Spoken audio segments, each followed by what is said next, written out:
Es muy curioso que después de muchos años de investigación como seres humanos, viviendo nuestra experiencia humana, aún no hayamos descubierto que el único instante en el que nuestra experiencia de vida sucede es este instante, el presente. Es muy curioso cómo hemos desarrollado una mentalidad o una perspectiva de nuestra propia vida o de nuestra propia existencia que tiene toda la atención puesta en nuestro pasado y en su proyección futura.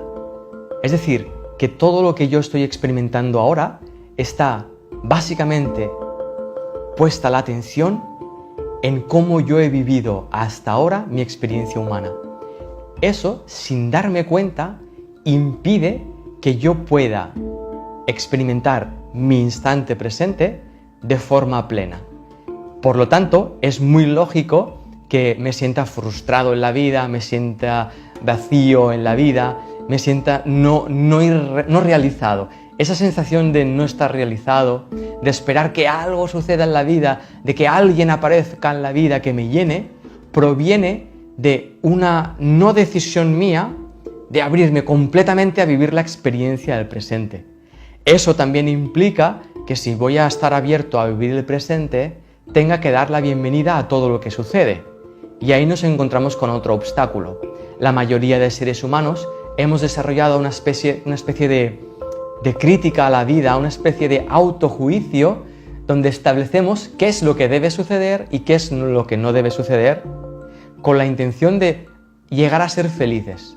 Es decir, que yo valoro lo que no debiera de suceder porque eso me va a hacer infeliz y yo valoro lo que sí debe de suceder para que yo sea feliz. Pero en ese mecanismo psicológico, en esa mentalidad, nunca estoy apreciando ni atendiendo mi experiencia presente. Es decir, el momento desde el que yo estoy generando mi pasado, el momento desde el que yo estoy generando mi proyección futura.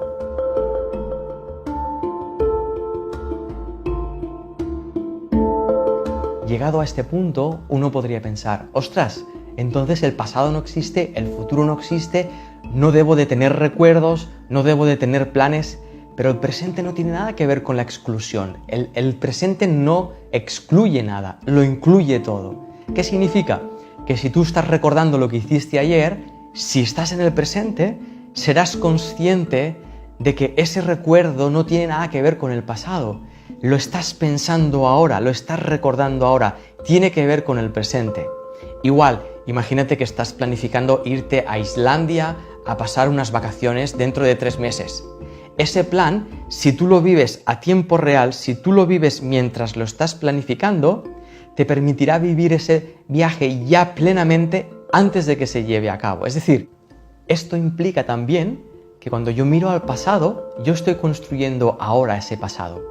Fíjate que a menudo, en base a cómo yo me siento, aparecen ciertos recuerdos que están vinculados a esas emociones.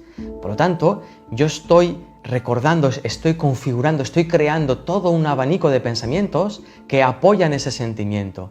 Por lo tanto, estoy creando mi pasado desde mi presente. Lo mismo ocurre en el futuro.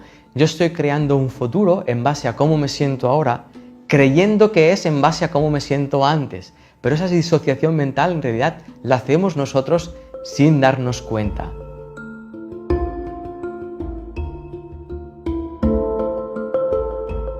Tal y como vivimos, por ejemplo, hoy en día en nuestra sociedad o en nuestra cultura, parece que esta mentalidad presente no tiene cabida, porque vivimos planificando cosas, intentando conseguir metas todo el tiempo e intentando mejorar nuestro pasado. Pero es muy simple si lo miramos desde la perspectiva del presente de nuevo. Fíjate que no tiene nada que ver con aprender a vivir el presente, sino de empezar a decidir pequeños momentos de presencia, pequeños momentos de presente. ¿Cómo me siento yo ahora? ¿Qué estoy pensando yo ahora? ¿Dónde estoy ahora? ¿Qué sucede ahora? Y cuando empiezo a dejarme impregnar por eso, también incluye la cultura de las metas eso. ¿Cómo me siento yo cuando tengo una meta que cumplir ahí enfrente? ¿Esa meta está en el futuro realmente o yo ya la estoy sufriendo ahora? ¿O ya la estoy disfrutando ahora? Y ese espacio, a medida que yo me permito sentarme en mí mismo, sentarme en mi experiencia presente de vida, me doy cuenta de que la cultura actual de las prisas y la cultura del recordar lo anterior, porque así podemos, toda esa mentalidad se va diluyendo, se va poniendo a su lugar y me permite expresarme y experimentarme a mí como ser humano sin depender de todo aquello y al mismo tiempo enriqueciéndome de todo eso. Es como que la presencia o la mentalidad presente me permite ser un ser social sin ser esclavo de la mentalidad social o de la mentalidad cultural. En el fondo eso es lo que es la creatividad y la mentalidad genial, vivir en el presente.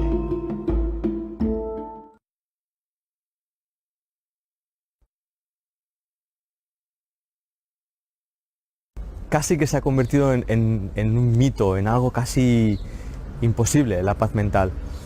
Y es porque la buscamos justo ahí donde no está.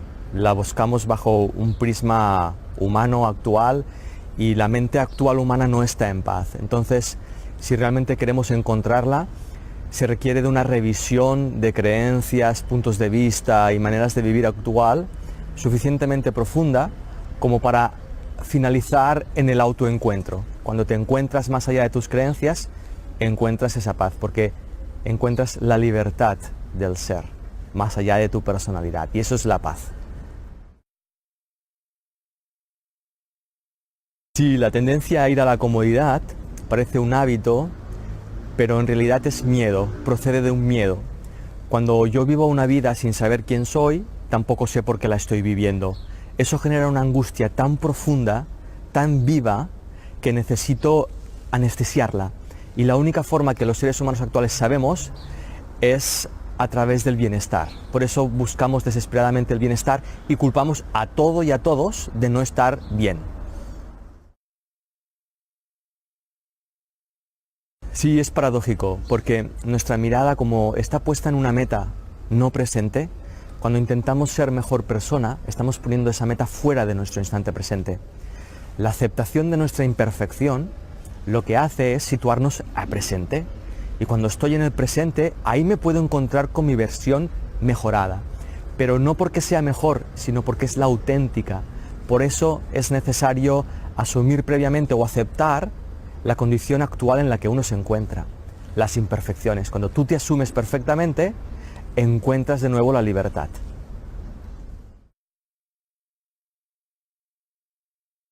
Yo creo que es imposible hablar de la conciencia universal desde un punto de vista particular o personal. Todo lo que podemos decir puede apuntar hacia allí para una experiencia de esa mentalidad.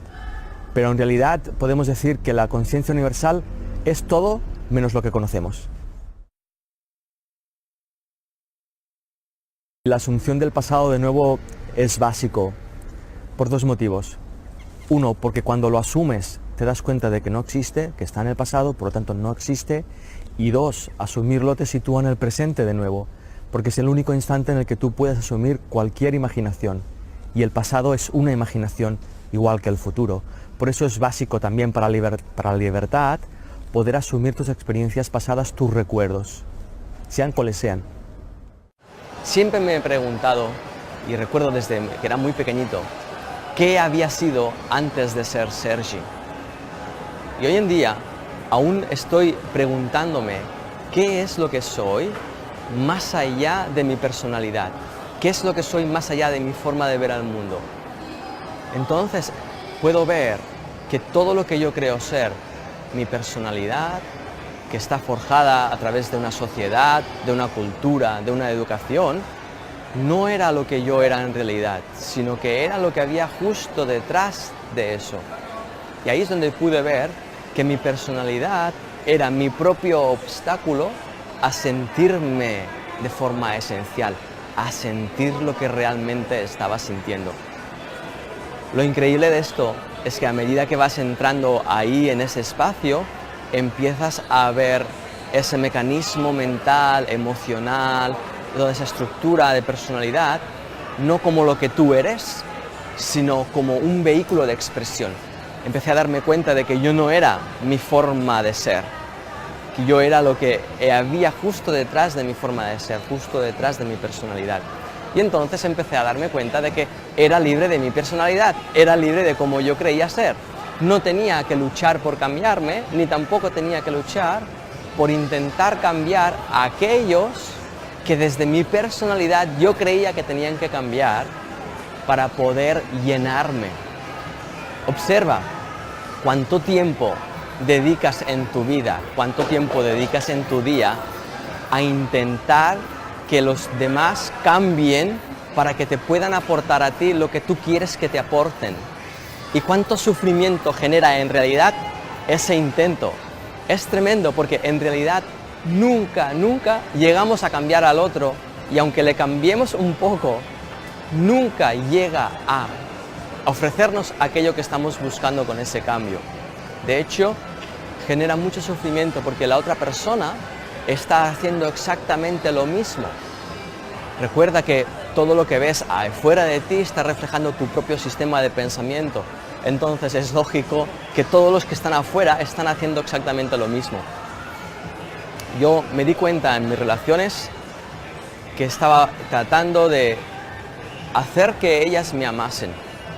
Y me di cuenta de que ellas estaban tratando de que yo les amase a ellas. Entonces me di cuenta de la imposibilidad de un encuentro, porque si ambos estamos buscando lo mismo, ya sea incluso a nivel laboral, ¿cómo podemos darnos el uno al otro aquello que buscamos si no lo tenemos? Todo lo que estamos experimentando está completamente sesgado, está completamente difuminado por nuestra forma de vivirlo, por nuestra forma de verlo, por nuestro sistema de pensamiento. Todo nuestro sistema de pensamiento está diseñado en base al miedo a sentirnos, en base al miedo a ver qué es lo que estamos pensando en realidad. Y cuando uno siente miedo, es imposible que pueda amar. Cuando uno no ama, no puede sentir su propio corazón. Cuando uno no siente su propio corazón, no sabe quién es. Cuando uno no sabe quién es, entonces necesita empezar a descubrir quién es, y empieza a descubrirlo desde aquello que le rodea. Es decir, empieza a crear su propia identidad, pero es una identidad que creamos lejos de nuestra identidad real. Por eso que incluso sabiendo cómo somos, no nos llena, porque no está basada en esa parte íntegra, en esa parte interna de nosotros mismos. Por eso necesitamos buscar y encontrar personas o cosas que nos digan qué somos, quiénes somos o cómo somos en nuestra vida y en nuestro mundo. Por eso necesitamos nuestra sociedad, por eso necesitamos nuestra cultura, por eso defendemos nuestra cultura. Observa cuánto sufrimiento implica defender una cultura, porque eso implica que tu cultura es distinta a la del otro y por lo tanto la tuya tiene que ser mejor que la del otro. Consciente o inconscientemente, ese patrón se mueve a ese nivel y genera conflicto entre los seres humanos, cuando en realidad hay una única conciencia que nos mantiene unidos a todos. Es una conciencia que está basada en el amor. Cuando digo amor, no me refiero a una emoción, me refiero a una conciencia. Hemos traducido, hemos minimizado el amor, la conciencia amor, a una emoción que es volátil, una emoción que viene y va, una emoción que tenemos que conseguir sentir, cuando en realidad el amor es pura presencia, es pura identidad, es puro conocimiento, es ese espacio interno que cuando empiezas a sentirlo, sabes que nada ni nadie puede alterarlo. En ese momento el patrón de pensamiento empieza a invertirse. Es decir, lo que ocurre afuera no te dice quién eres ni cómo te sientes, sino que tú desde ese espacio interno empiezas a extender tu propia paz a aquello que ocurre. Y observa, cuando tú pasas a través de tu vida ya no es la que te va diciendo quién eres, sino que tú extiendes tu paz en tu vida a medida que vas avanzando en ella. Empiezas a dejar de buscar aquello que te aporta paz. Y obviamente cuando uno empieza a dejar de buscar es porque ha encontrado, y ahí empieza a surgir la felicidad. ese estado interno que todos estamos buscando como locos desesperadamente ahí fuera y que nadie hasta ahora lo ha encontrado ahí fuera. De ahí que lo de fuera esté en cambio constante cambio, intentando que finalmente ocurra una forma concreta que, esta sí me aporte felicidad. Por eso también nosotros cambiamos de relación, cambiamos de trabajo, cambiamos de vivienda en busca de eso que nos haga felices, en busca de eso que nos aporte paz o bienestar.